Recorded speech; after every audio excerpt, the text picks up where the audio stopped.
আসসালামু আলাইকুম এভরিওয়ান, আশা করি সবাই অনেক ভালো আছেন। আজকে আমি আপনাদের একটা স্ট্রিট ফুড দেখাতে নিয়ে যাব, যেখানে হচ্ছে আপনারা হোমমেড পিৎজার একটা ফ্লেভার পাবেন।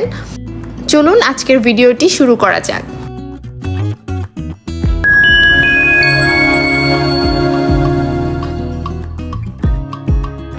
আজকে কিন্তু বিকাল টাইমে আমরা হাঁটতে হাঁটতে চলে এসেছি শ্যামলীর পার্কের যে মাঠটা আছে ওর পাশে। এখানে অনেক স্ট্রিট ফুডের দোকান।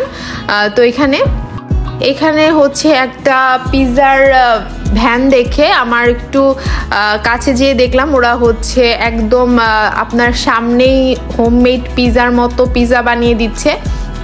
আর ওদের এখানে কি ধরনের পিৎজা পাওয়া যায় আমি কিন্তু প্রথমেই আপনাদের দেখিয়ে দিয়েছি, আর পিৎজার রেঞ্জটাও আমি দেখিয়ে দিয়েছি।